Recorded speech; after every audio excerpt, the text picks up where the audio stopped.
Vous savez, il y a des personnes qui ont un certain âge et qui peuvent nous dire « Je connais la vie ». Il n'y a pas des anciens qui disent ça. Des fois, des personnes qui disent ça « Je connais la vie ». Hein? Et vous savez, ces personnes-là connaissent une vie, mais ne connaissent pas la vie. Connaître la vie, c'est connaître Jésus-Christ. Si tu ne connais pas Jésus, tu ne connais pas la vie. Alléluia. Vous savez, connaître Jésus, c'est celui qui refuse Jésus. Je vais donner un exemple. Il vaut ce que ça vaut. Hein. On est libre ce soir. Est-ce qu'on est là? Amen. Amen. Vous savez, imaginez-vous, vous êtes dans un avion, vous montez très haut, et celui qui est avec vous vous demande, est-ce que tu veux un parachute? Vous savez, on va sauter, et il te pose une question. Est-ce que tu veux un parachute? Je vous pose la question ce soir. Qu'est-ce que vous allez dire, vous? Personne ne me répond. S'il vous plaît. Si on vous dit, est-ce que vous voulez un parachute? Qu'est-ce que vous voulez dire? Oui, donne-moi un parachute. Si je ne prends pas le parachute, je vais me tuer. Eh bien, il y a des personnes, vous savez, l'évangile, c'est plus encore que cela. Parce que l'évangile, eh bien, dépend ton salut, dépend la vie éternelle, dépend d'être avec Jésus pour l'éternité. Alléluia. Hors de Jésus, c'est ne pas avoir la vie. C'est celui qui n'accepte pas, c'est celui qui ne veut pas. Alors on va voir ensemble, un jour, un homme qui a accepté Jésus. Gloire à Dieu. Qu'est-ce que c'est accepter Jésus? Alors, je vais lire avec vous un texte. Vous savez, vous prierez pour moi. J'ai des problèmes aux yeux. Je suis venu de Bordeaux hier soir. Qui c'est qui sait bien lire? Je vois rien, excusez-moi. J'ai encore les gouttes d'hier soir dans les yeux.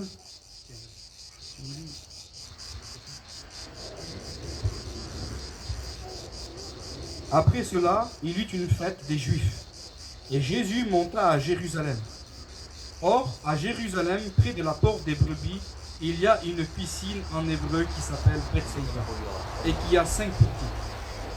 Sous ces portiques étaient couchés un grand nombre de malades et des aveugles, des boiteux, des paralytiques qui attendaient le mouvement de l'eau.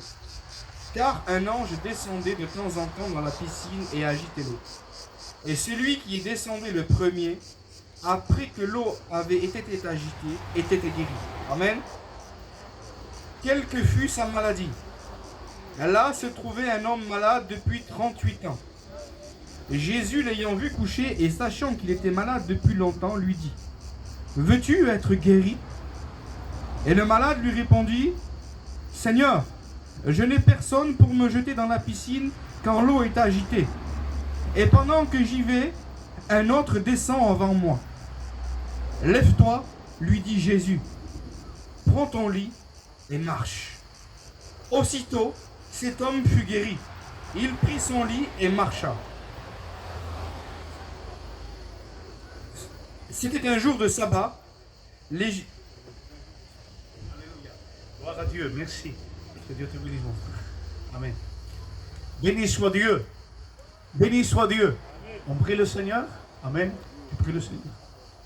Seigneur et notre Dieu, pour les coups d'attention, Seigneur, que notre serviteur, que la vous êtes toi, Seigneur, que ton esprit agit dans les cœurs, dans les vies, Seigneur, à travers les cœurs, Seigneur, et Seigneur, ta parole me dit, Señor, tú sabes lo que necesita. Seigneur, extends tes mains, Seigneur, manifeste-toi dans notre vie, Jésus, agis pour ta puissance, Seigneur, s'il te plaît. pour la gloire de ton nom. Merci, Adonai. Amen. Alléluia. Gloire à Dieu. Vous savez, ça s'entend bien là, ça va? C'est bon? Vous savez, la parole de Dieu nous parle qu'il y eut, après cela, il y eut une fête des Juifs, c'était la Pâque. Et vous savez, on m'a un petit peu parlé de ce mot, la Pâque, mais on ne va pas rentrer dans le détail. Alléluia, on va évangéliser ce soir.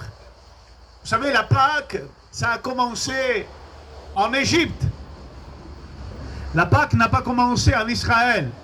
La vraie Pâque, elle a été manifestée en Égypte. La Pâque ne s'est pas manifestée pendant qu'il y avait des festivités.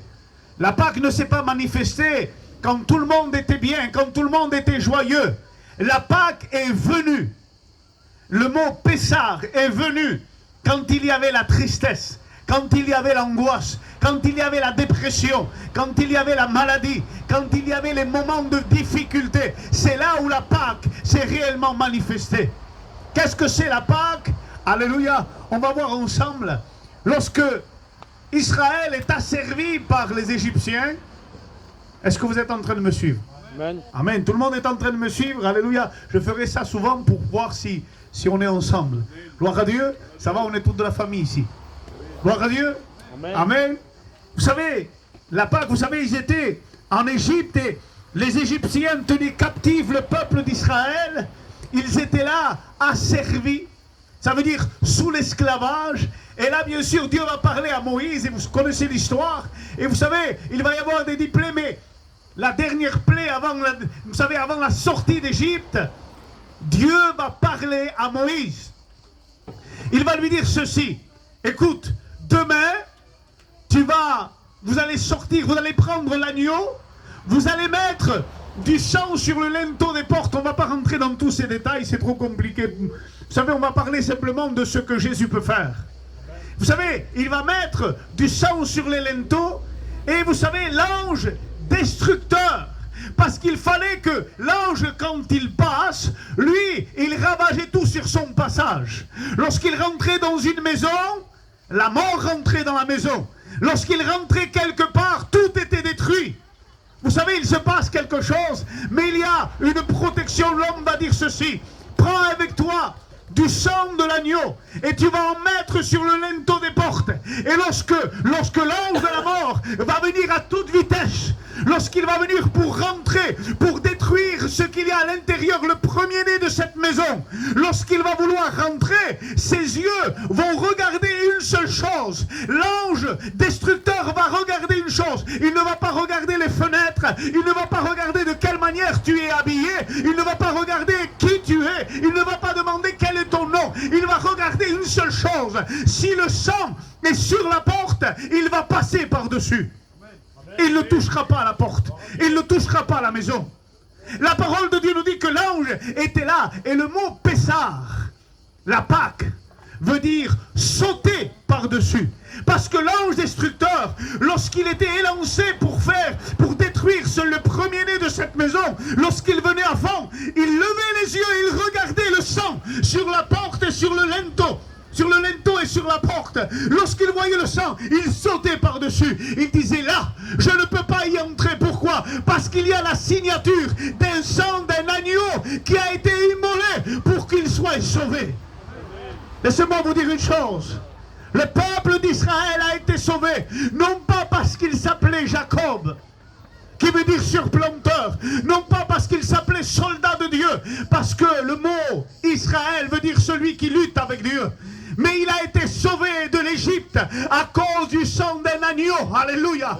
Laissez-moi vous dire une chose. Celui qui peut te sortir de l'état dans lequel tu es, celui qui peut bénir ta maison, celui qui peut transformer ta vie, ce n'est pas ton nom, ce n'est pas ta situation, ce n'est pas le nom que tu portes, ce n'est pas l'habit que tu portes, ce n'est pas ton compte en banque, ce n'est pas ce que tu es, ce n'est pas la place où tu es, ce n'est pas le lendemain, ce n'est pas tes projets. Le seul qui peut te sortir de l'état dans lequel tu es, il s'appelle Jésus-Christ. Amen.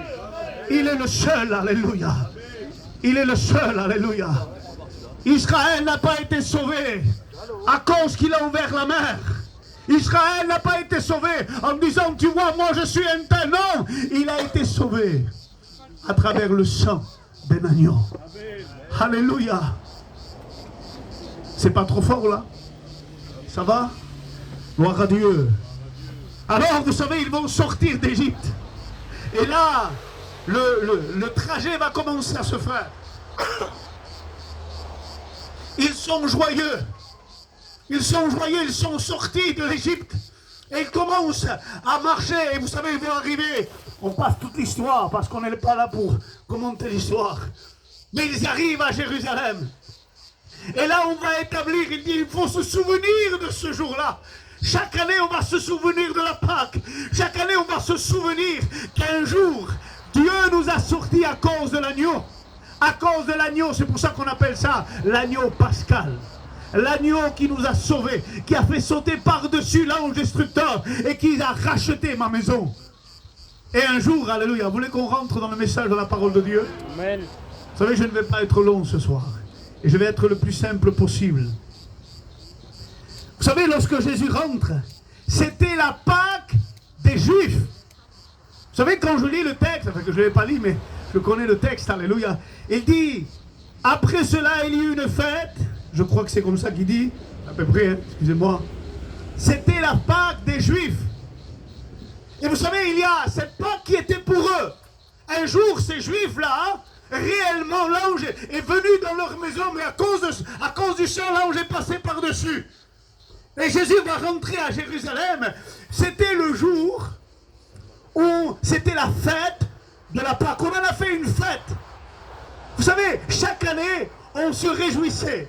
Chaque année, allez, ça y est, demain c'est la Pâque, c'est quoi? Eh bien, il faut se souvenir qu'un jour on a été délivré là-bas.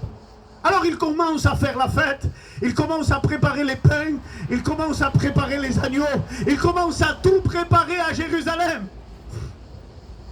Alors si on aurait pu demander à quelqu'un, est-ce que vous êtes avec moi? Vous êtes avec moi? Vous savez, d'un côté là, Jérusalem est en fête, et là Jésus va commencer à marcher. Si je commence à poser des questions aux gens qui étaient là, il dit, pourquoi tu es là toi? À moi, je me régale, fils. Pourquoi? Parce qu'un jour, mes parents m'ont raconté comment c'était passé en Égypte. Je suis dans la joie parce qu'un jour, l'agneau a été immolé pour moi. Le sang m'a libéré de l'Égypte. Et si on demande à un autre, c'est une fête. On se réjouissait. Mais la Bible dit qu'il y a quelque chose dans la même ville, dans le même endroit, pas loin de là. Il y a un endroit qu'on appelle Beth Esda. Le mot Beth Esda veut dire, le mot Beth veut dire maison. Esda veut dire miséricorde. Vous savez, il y a un endroit qu'on appelait maison de miséricorde, qui était là, pas loin. Et Jésus est en train de venir à Jérusalem, il voit tous les gens se réjouir. Il se régale de fêter leur délivrance, leur bénédiction. Et Jésus va faire quelque chose. Vous voulez qu'on aille avec lui maintenant? On va avec Jésus, on l'accompagne. Et Jésus change de direction. Il va de Jérusalem où les gens se réjouissent, où ils sont sauvés, où ils sont pardonnés. Et il va se diriger vers Bethesda. Vous savez, si moi j'aurais été à Bethesda, je commence à lire le nom Bethesda. Maison de la miséricorde. Alors je me fais une image. Vous voulez qu'on fasse une image de cette maison? Comment je la verrai? Si je vois devant la porte maison de miséricorde, comment que ça doit être dedans? Quelle beauté! Comment ça doit être merveilleux! Si je rentre à l'intérieur, ça doit être extraordinaire. L'extérieur, le nom qui est là, me dit que c'est une maison merveilleuse. C'est une maison où il y a la miséricorde, où il y a la bénédiction, où les gens sont heureux. Vous voulez qu'on rentre à l'intérieur? Amen. Vous voulez qu'on rentre à l'intérieur? Et Jésus va commencer à rentrer. Et lorsqu'il rentre, tout est beau à l'extérieur, le nom est merveilleux. Mais lorsqu'il rentre, il regarde à droite, il voit un homme paralytique. Il regarde à gauche, il voit une femme qui pleure. Il regarde de ce côté-là, un autre est en train de pleurer. Un autre est aveugle, un autre est paralytique, un autre est en train d'être angoissé, un autre, quelqu'un l'a abandonné. Vous savez, cette maison-là, à l'extérieur, vous savez, si je regarde à l'intérieur, lorsque je lis la Bible, normalement, Bethesda, le nom est merveilleux. Mais lorsque je rentre à l'intérieur, tous les gens qui sont là sont tristes.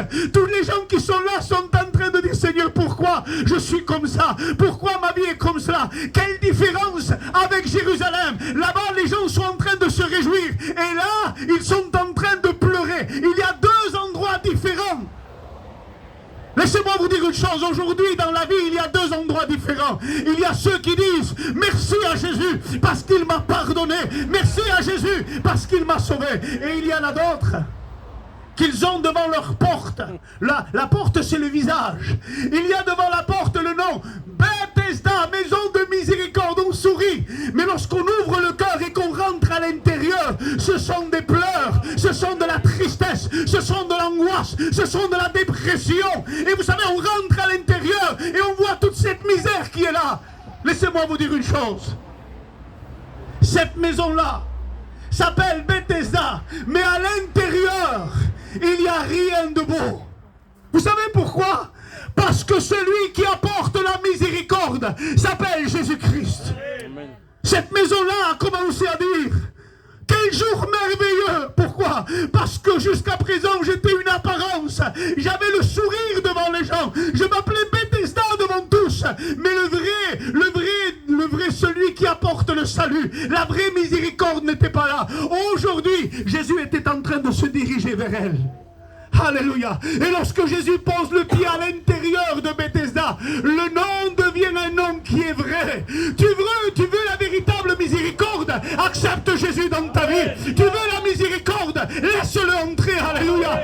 Tant que Jésus n'est pas dans ta vie, tu pourras sourire jusqu'à demain. Tu pourras avoir les biens que tu veux. Tu ne seras jamais dans la joie. Celui qui peut apporter la véritable joie s'appelle Jésus-Christ. Celui qui peut transformer une vie s'appelle Jésus-Christ. La Bible dit ceci, écoutez bien. Excusez-moi. Lorsque Jésus rentre, il voit cette tristesse qui est là. Il va dire: qu'est-ce que je peux faire? Je veux montrer, alléluia, à ce lieu que je peux le transformer. Vous savez, ton cœur est un lieu dans lequel les gens peut-être sont en train de dire jamais. Jamais ça ne changera. Jamais il y aura une transformation. Jésus va dire: je veux le faire. Je veux venir te bénir maintenant.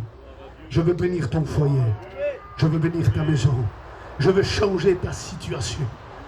Lorsqu'il rentre à l'intérieur, il ne va pas chercher celui qu'il y a 6 mois qui est là, qui a un problème. Non, non. Il ne va pas chercher celui qu'il y a 1 an. Non. Il dit: quelle est la personne la plus difficile de ce lieu? Quelle est la personne la plus ancienne de ce lieu?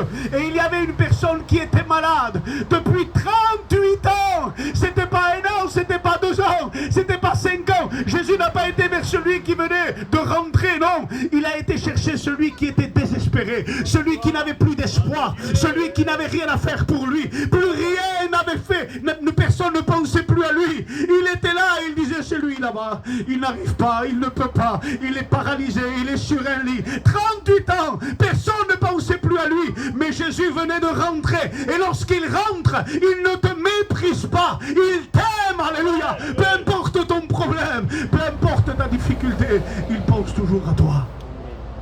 Jésus pense toujours à toi. La Bible dit que lorsqu'il rentre, il voit cet homme qui est là. Il commence à lui dire: qu'est-ce que tu fais ici?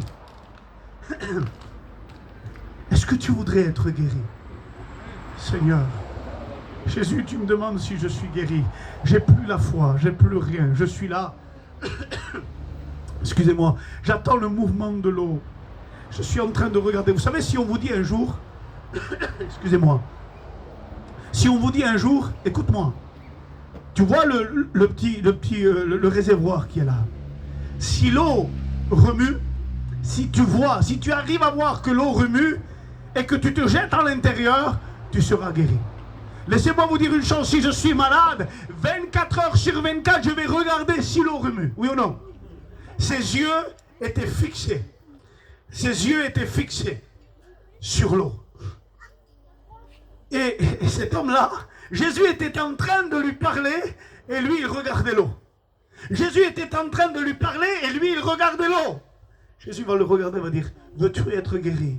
Il dit: oui, Seigneur. Et lui, il regardait l'eau. Il dit: Seigneur, mais chaque fois que je veux aller là-bas, quelqu'un d'autre rentre à l'intérieur, il saute dans l'eau, il est guéri avant moi. Moi, je ne peux pas, je dois rester. Jésus dit: attends. Arrête de regarder les bénédictions de temps en temps, les petits frissons d'une réunion, les petits frissons d'un instant. Commence à me regarder à moi.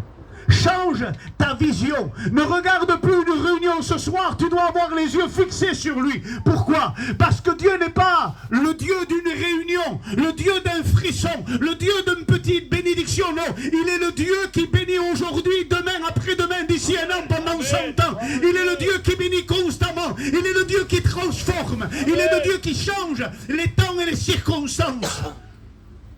La Bible dit que cet homme qui était là va commencer à le regarder. Il arrête de regarder ce qui est pour un instant, ce qui est de temps en temps. Il commence à le regarder à lui. Jésus le regarde. Est-ce que tu es prêt à entendre ce que je dis ce soir? Il dit, regarde-moi. Il dit, lève-toi, prends ton lit et marche. Cet homme qui est là est en train de dire, qu'est-ce que je fais? Sa vie a dû dérouler devant lui 38 ans ici. Est-ce que je crois en ce que cet homme dit, ou est-ce que j'attends encore le mouvement de l'eau? Il y a des personnes qui attendent une bénédiction de l'extérieur. Si un tel là-bas vient me parler, je serai béni. Si un tel là-bas ne m'aurait pas fait cela, j'aurais été béni. Si je vais dans telle réunion, je serai béni. Laisse-moi te dire une chose, ce soir, Dieu est celui qui peut changer ta vie. Amen. Ce soir, il est celui à qui tu peux t'adresser. Alléluia. Écoutez bien ce qui se passe. Lorsqu'il le dit à Jésus, Jésus lui dit, prends ton lit. Pourquoi prends ton lit? Parce que ce lit-là était celui qui le paralysait. Était celui, vous savez, on ne le portait même pas à lui, on portait son lit. C'est son lit qui commandait, c'est son problème qui le dirigeait. Son problème le paralysait totalement. C'était lui qui dirigeait. Si on déposait le lit là, il ne pouvait plus bouger. Si on le mettait là-bas, il ne bougeait plus. Aujourd'hui, il avait le privilège de dire à son lit, ce n'est plus toi qui me commande, c'est moi qui commande. Ce n'est plus toi qui me dirige, c'est moi qui dirige. Pourquoi? Parce que Jésus m'a libéré de mon infirmité, m'a libéré de mes pensées, m'a libéré de mon angoisse. Alléluia. Le Jésus qui est là ce soir, il peut te libérer de ton état. Il n'y a que lui qui peut agir. Est-ce que tu voudrais Jésus dans ta vie? Est-ce que tu voudrais le ressentir? Alléluia. Est-ce que tu voudrais sentir le toucher de Dieu ce soir? Alors vous savez ce qu'on va faire? On va prier le Seigneur. Excusez-moi, alléluia, si j'étais un peu long, mais on va prier le Seigneur.